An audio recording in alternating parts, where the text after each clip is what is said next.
Hey, everybody, I want to welcome you all to the EG My Journey podcast. I am your man, EG. Eben George is my name. And this podcast is generally going to be about not only my journey, but the journey of those of you that are on the show and those of you that send out, messaging and what have you for topics. And I am extremely excited about it. I don't know if it seems like it or not, but I am. I just have to find time to do better in my thoughts. I come from a radio background, which is, you would believe it or not, it causes more of the ahs and ands and ums that I'm giving you right now. So as we go on and as we move forward and get better, I promise you that I'll get better at it. But as far as now, this is what you got. And again, thank you for tuning in. So at this point, we're gonna move into the actual intro. How about that?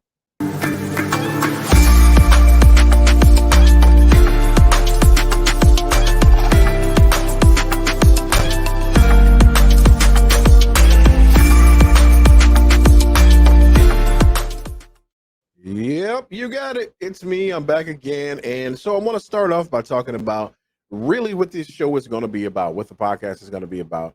It's going to be not just about, again, my personal story, but the story of um, those that I connect with and those that connect with me. Okay. So a part of my story is, my health journey that I've been on, and eventually the journey of life from a little boy and coming up to these 48 years that I have under my belt. Um, and yeah, we may go through some educational things. We may go through, some death. Not we will go through some death. I've had some crazy things to go on in my life. Um, as well as corona, COVID, just life, sickness, health. And initially this podcast was going to be about um, the loneliness of sickness and disease, but there's so much more than the loneliness of sickness and disease, because there's so many things that we've seen being sick, those of us that have been. So it also encompasses the death tale and how the family is affected, the misnomers around mental health and the necessities that our community needs as it relates to mental health. I've been blessed enough to have some extremely great professionals that's going to come through. Excuse me. That's going to come through and it's going to share their stories. That's going to share their lives and going to help our lives and bring us to different places. So with that being said, man, I welcome you. If you haven't done so already, and I know it's still early, but go ahead. If you're checking us out on YouTube, go ahead and like, subscribe, and hit that bell notification. That way, all the content that comes out when it comes out, and when we go live, when we get to that point of going live, you'll be able to send in questions, comments, concerns, and we'll be able to attack them and touch them as we go. Facebook, go ahead and like us on Facebook, um, Instagram, Twitter, and TikTok, all those spots. You can also check us out on Spotify and Apple Music, or Apple Podcasts, I should say. And you're probably wondering, how do you check us out? On every single platform, it is going to be the same. It is going to be EG My Journey. EG My Journey. All right. And that's for everything. That's even for the website. It's www.egmyjourney.com. All right. So again, just to get into it, I just want to go and get a little some basis on where we're going to be and what we're talking about. And if you see me moving every now and again, it's because I have my computer in front of me and I want to give you the best possible experience. And so with me, that experience, it may be changing the actual camera views, you know. So with all those camera views and things like that, again, I want to give you the best possible experience that's possible. And these close-ups are, man, they are close up something. Uh, but nevertheless, let's go back with the straightforward. So part of my journey has been, I'll start with this with my health. I'll start with the sickness. I was diagnosed with something called myelofibrosis back in 2018. I initially went to the hospital in 2017. It took a little bit over a year.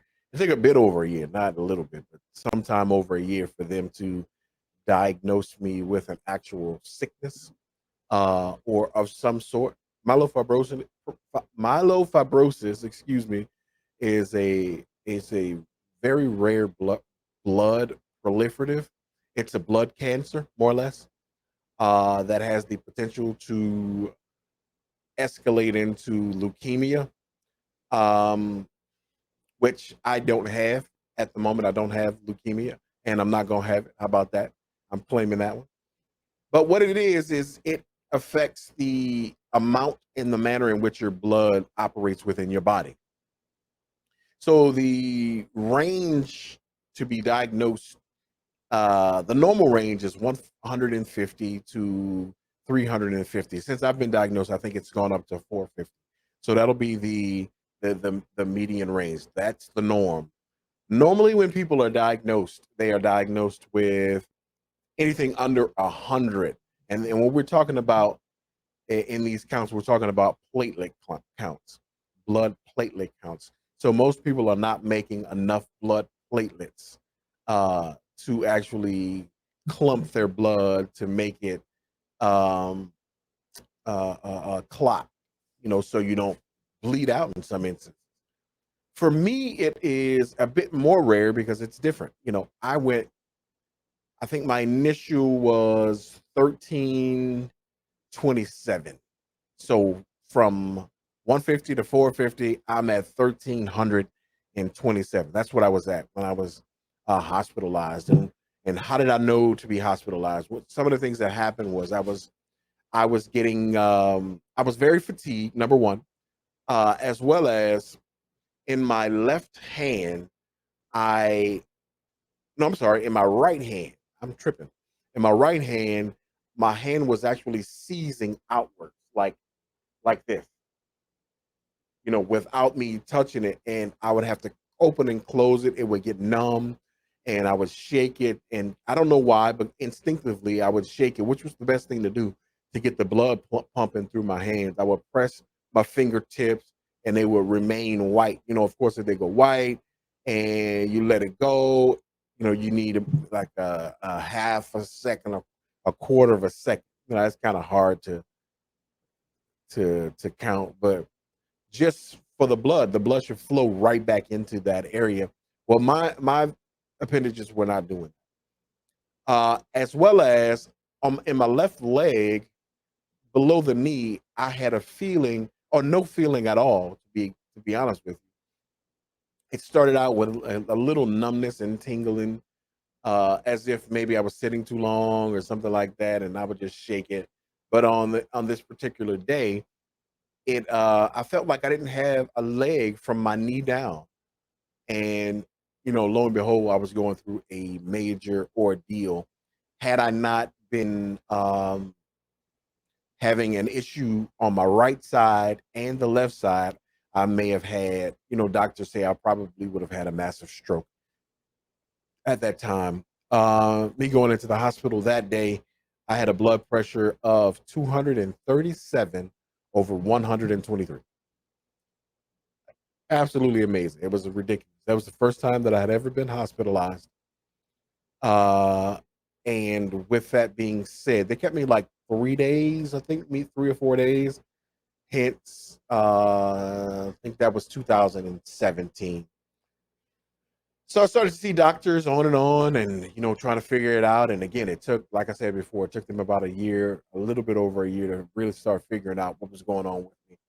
There weren't any specialists where I went. I initially went to one hospital facility, and then I changed to an entirely different facility after. In which that hospital facility that I'm there now, and in New Orleans here, the metropolitan area, I'm at Ochsner, and before it was another hospital. If you're from here, you know. But I did not appreciate, I'm not appreciate. I did not. The care wasn't as good as it is at Ochsner, and I didn't get any results. I didn't get any results at all, and everything was very, very slow. And I really wanted to know what was going on with me. So it was something. It was something. So fast forward to right at about a year from now, right at about a year ago, I was hospitalized yet again. And when I was hospitalized, I had an episode going through, because I was, first of all, let me say this. I was doing chemo every week. Every Friday, I'd go and do blood work and chemo. So I've had more than 200 um, chemo treatments. And you're like, how can you have that many chemo treatments? Well, it's a interferon uh, shot that I get every Friday, and it helps me to keep my blood numbers together. And it is a Pegasus and now Retacrit, and these things, you can go ahead and look them up yourself. But those are the two shots that are a part of my regimen. So this one day, first let me say this. Again, I'm going backwards because I'm flying off the dome. My wife has gone through. We were diagnosed almost, in a similar timeline. And she was diagnosed with breast cancer. Thank God she's cancer free. After having double mastectomy and radiation, she didn't have to have any chemo, but thank God for that. Um, the universe was really smiling on her.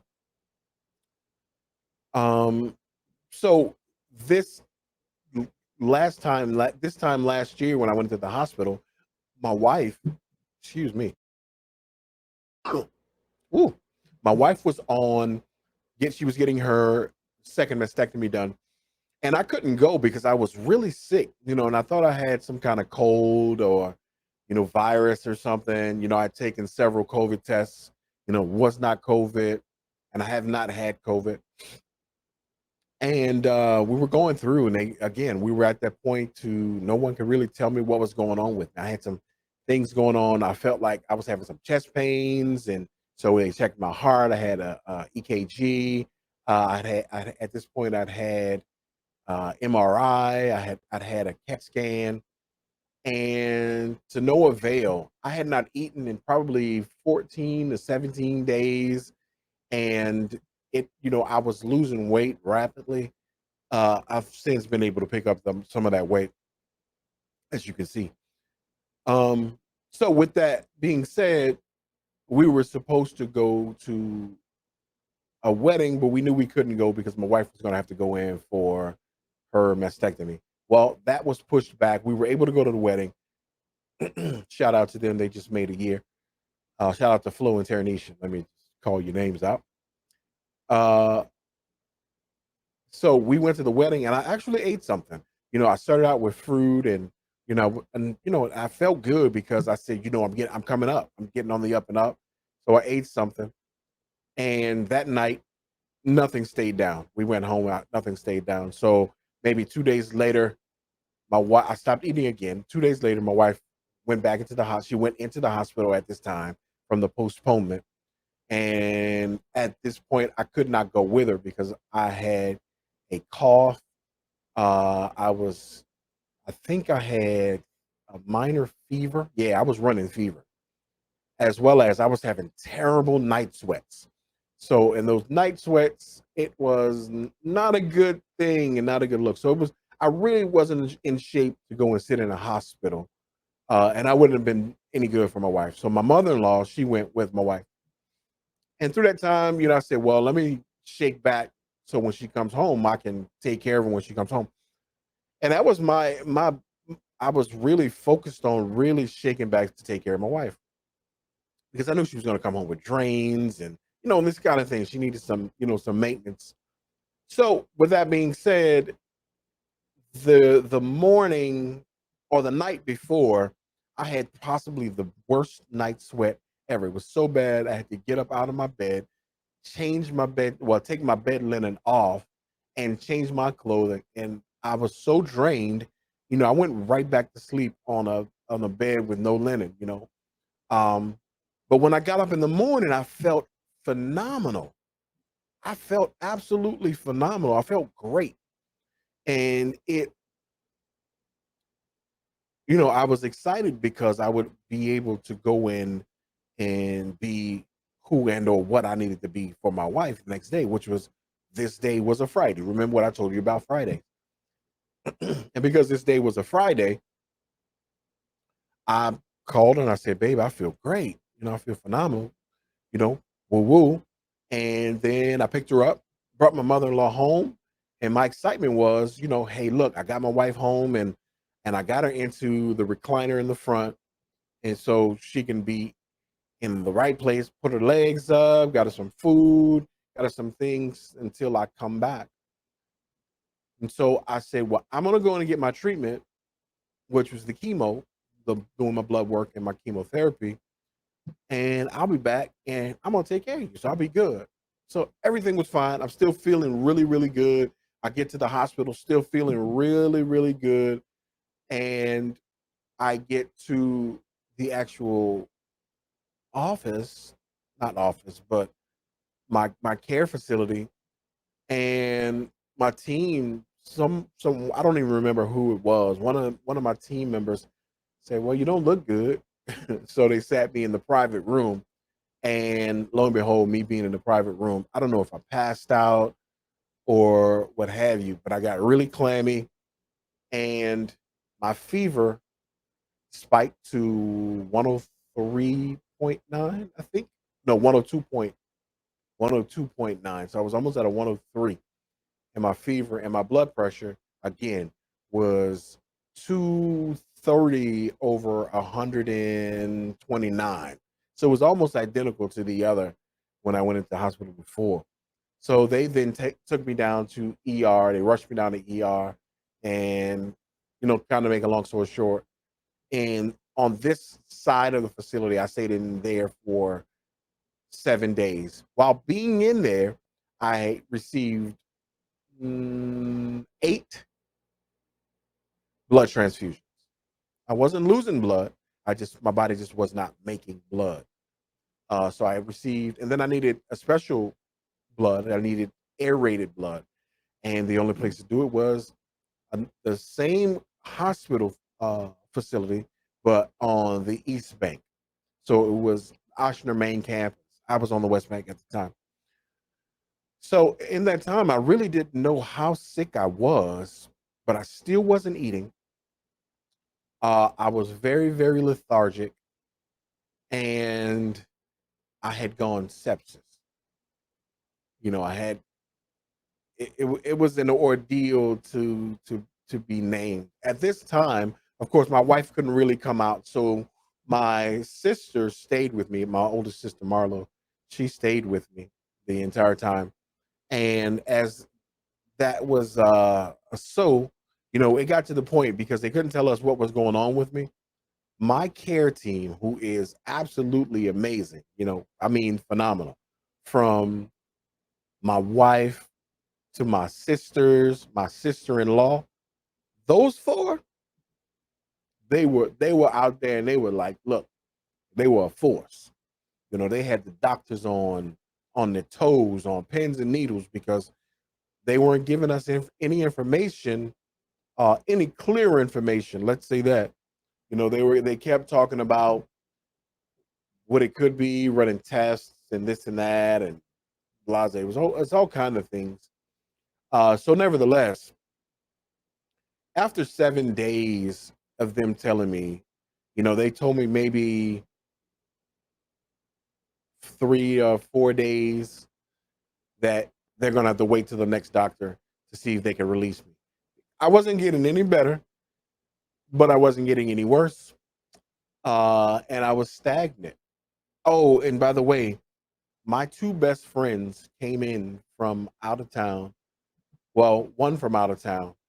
Uh, and that's when I started eating. When my buddy came in, Terry, uh, he kind of was like, "All right, bro." He sent he sent my sister home. He says, "You go home. I got it from here." Which is absolutely phenomenal. I'm a blessed individual. Some people can say that they have a best friend. I have two.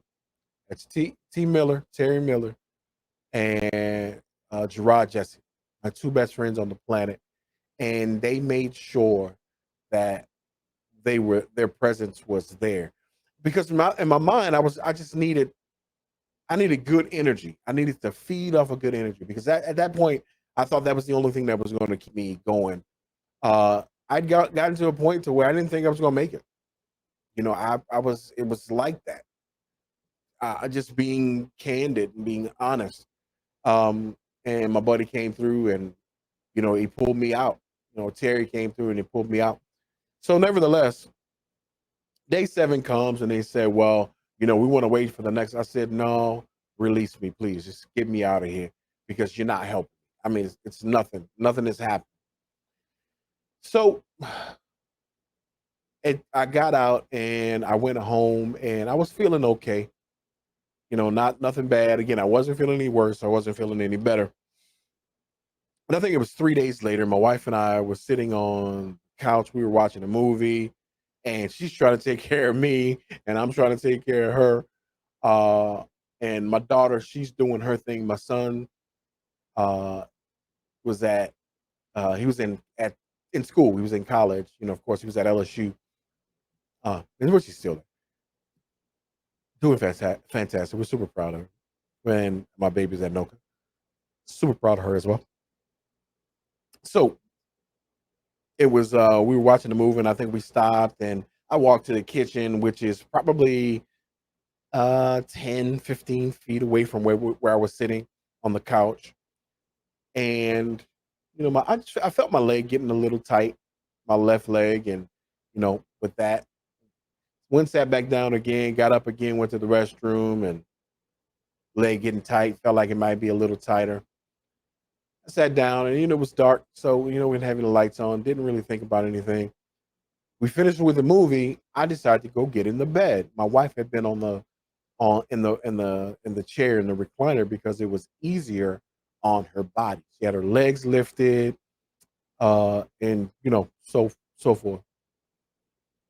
I get in the bed, and I see, as I'm walking, I'm feeling my leg getting really, really tight. And I looked down, and as I sat down at the edge of the bed, and I noticed that my leg was all one size, from my thigh all the way down to my midfoot. I mean, it was ridiculous. Looked like the clumps. Um, and so I was kind of reluctant to call my wife to show her, because I didn't want to alarm her, but I had to. I knew I had to, because it was serious.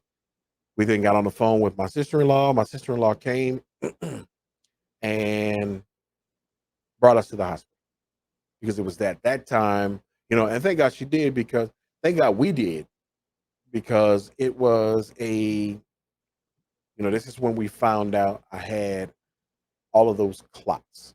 So I say all of those clots. I had,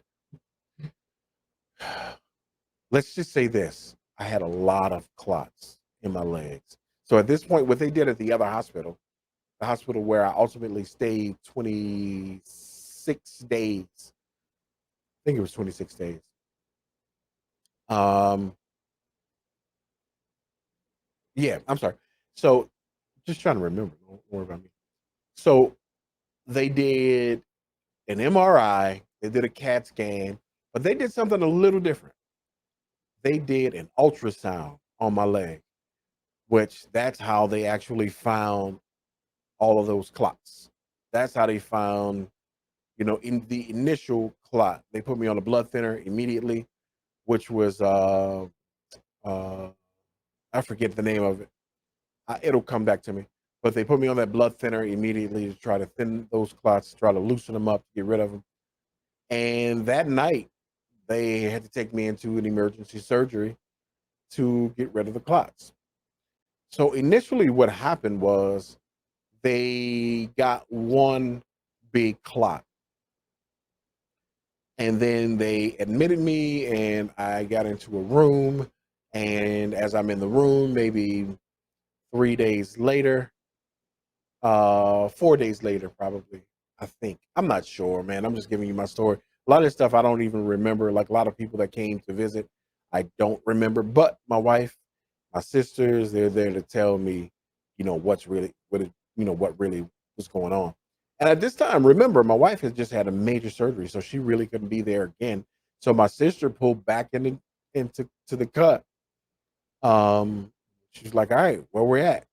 Where we at? We here." And she stayed there with me.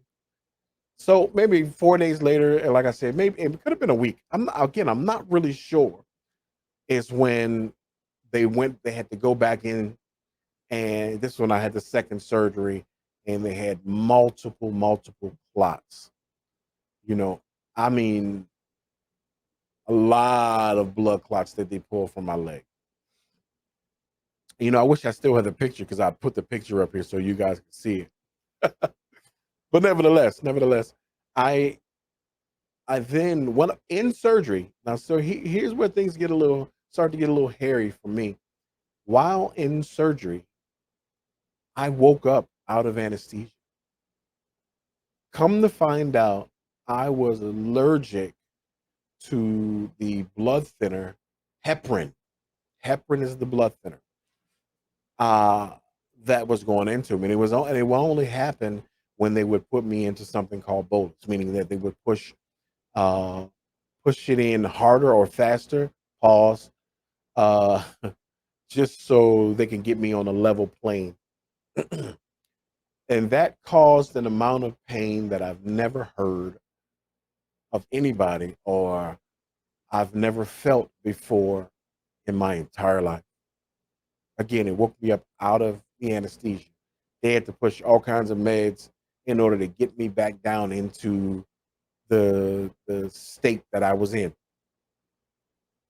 So with that being said, I went back to the room maybe a couple days later, and I'm seeing all kind of visitors. I had tons of visitors that came through, and thank all of y'all that came through. All of my friends and family, and associates, acquaintances, and pastors, and all that stuff. All of you that came in to put your eyes on me and to come and give me some of that good energy, man. I sure appreciate you because that led me to being where I am today, right now, and I'm thankful. But I was in my room and I told my sister to go home because she had been there tirelessly. I said, go home and get some rest. Rest in your own bed. And before she just didn't want to leave. She just, for whatever reason, she stayed in the cut with me. So with that being said, she left. And the nurse that we had was telling us some things that it just wasn't comfortable. So lo and behold, my sister leaves, and I am sitting back, relaxing, and uh, here's what happens: I get, I go into that painful state yet again, and that painful state that I'm talking about is I had pain from my pelvis, which was absolutely the worst pain, all the way down to my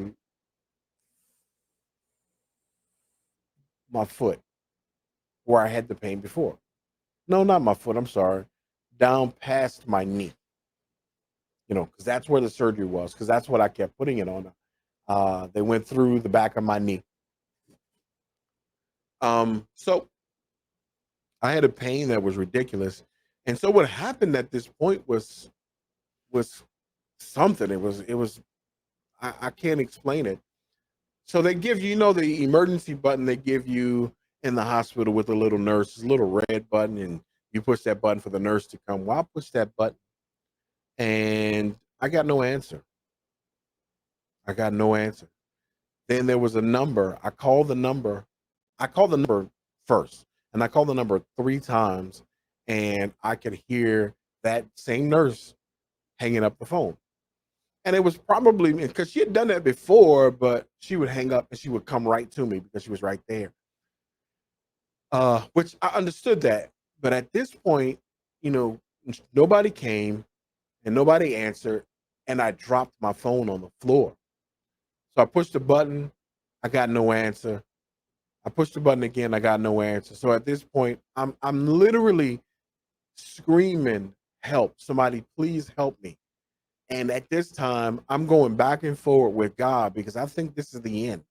Because I have a pain that it felt like it was taking me out. Felt like I'm not exaggerating, man. It's serious and it's kind of emotional for me at times when I think about it.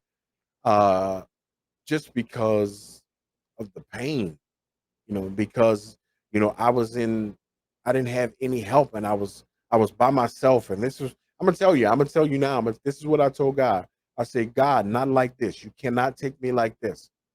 So my phone started to ring, and I automatically knew that it was my wife. And it was face down, uh, and I just knew it was my wife. I knew I had to get to the phone. So I get to the phone, and because I said, if I fall out the bed, it can't be no worse. Bed was kind of high, so I got there. I didn't fall out, and I was able to reach my phone. And once I got it, I opened it up and I said, "Babe, I'm hurting." And of course, not this calm. I'm glad nobody recorded me saying things or in that room at the time because hindsight is hilarious. And if you don't know anything about me, something that you're going to learn that my sense of humor is crazy. I laugh and joke through everything. So my wife, when I picked it up, she thought I was joking. She thought I was, because I told you that I'm always kidding, I'm always joking. And I was like, no, babe, I need help. I need help. And then I hit her with the tell my babies I love them. And that's when she knew. And I told her, babe, I love you.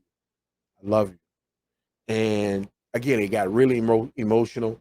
And she hung up the phone. She had to call the hospital to get help. And I said this not to put them on blast because they were absolutely phenomenal. The facility in itself was phenomenal.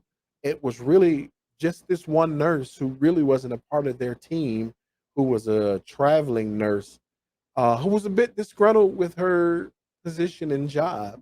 And so I say this to say because I'm the type of person where I want to give you a break because I understand that people go through things and people have uh, trying times. But when it comes to your health and to your well being, I don't care what you're going through. Be frank and be there to take care of your own self because other people are going through other things, and if it means that you have to get them make them uncomfortable, then they're uncomfortable. Oh well, that's it. Because this was a very very trying moment for me. So when everybody came into the room, one of the things that happened was they started to push. I said, because I knew I had it on order, I said, I need morphine.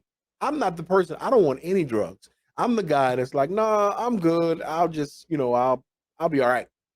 I was like, nah, give me morphine. Because I'm thinking morphine is gonna knock this thing right out. Didn't do it. It did not do it. I was still in the same amount of pain. After that, after so much time, they gave me tramadol, morphine, um, oxycodone, I think 80s. I could be wrong. I may be missing, some factual numbers or whatever. But I know it was the highest oxy that they could give me. And another med that I always forget that I never remember. And nothing worked. Of course it didn't push it all at one time, but nothing worked. And it wasn't until 2 hours that I started to get relief. But when I got relief, it was like everything smacked me in the face all at one time. So I was out, and I was out for a very long time. Um, and needless to say, I won't go through all those times, but I went through that situation 4 times. And it wasn't until it was the fourth time my wife said, "This only happens when they put you in bolus." And almost immediately, as my wife said that, my wife was in the room at the time. And almost immediately, when she said that, the doctor came in the room and she removed the heparin from the IV drip. She got rid of it. As a matter of fact, she got rid of everything that was on the IV. She was like, "Get rid of it all, and we're gonna start fresh." And lo and behold, come to find out, I was allergic to heparin, as I said before. And that's kind of a bit into my ordeal. It was very rough. And remember, I said this, that I had tons of people come through. I mean, I had a lot of people come through. I know lots and lots of people. I do. And I get that all the time. Well, everybody. Well, look, I pride myself on being a person that is lovable because I love. So I had tons of people come through, and I'm still talking to people a year later that came through that I didn't know came through. I forgot because I was hopped up on so much meds and drugs and you know. Um, but nevertheless, I had a great support team, a great support team. So something that birthed this podcast to tell my story and give you a bit of my journey was, even though I had a fantastic, phenomenal support team, um, I still felt like I was alone. I still felt like I was by myself because in the root of things, I was, because I was going through this issue by myself because no one could deal with the potential, the death. No one could go into to the operating room. No one was feeling the pain that I was feeling, but I had tons of support all around me. So the spark was, in the My Journey podcast, was to touch people with the loneliness of sickness and disease. And I am definitely that is going to be the crux and the very first part of my story. We're going to deal with the loneliness of sickness and disease because I've talked to several people who would tell me about their sickness, their disease, their depression, the loss of loved ones, and so forth and so on. And that process and that place can and is lonely because nobody deals with that but you. So, with that being said, as I said before, I'd really love for you guys to stay in tune with what we're doing and how we're doing it, and know that we're coming with some good content. We're coming with really really good content, and with that content, we want to help folk. We want to be a blessing, not a burden. Um, and there's nothing perfect about me or them or it. But with that being said, I really, really want to be able to touch the lives of people that um that need it. You see, I'm playing with these things. I'm stunting a little bit. Don't worry about it. I'm stunting a tad bit on this one, making sure you can see up under my nose. Anyway, I'm gonna go back to my main camera because I get foolish. So, but I said to say I'm excited about what's going on. I've been blessed. Universe has given me uh, great people, great content, life content, things that I've lived, uh, and and people and things that has been a blessing to me. And because that is what it is, this is what it is. So, guys, you stay tuned, keep it locked. I'm gonna come in with some content, some real people, some good stuff, and we're gonna talk to some people all across the world, all across the globe, you name it. All right, but I appreciate you guys. And this is, I don't want to say a short one, but normally I'm gonna try to go about an hour, maybe. It may be 15 minutes, it may be half hour. But with that being said, I'd like to thank you guys for tuning in to the EG My Journey broadcast. I'm your man EG. Keep it locked right here. We coming. Good stuff, people.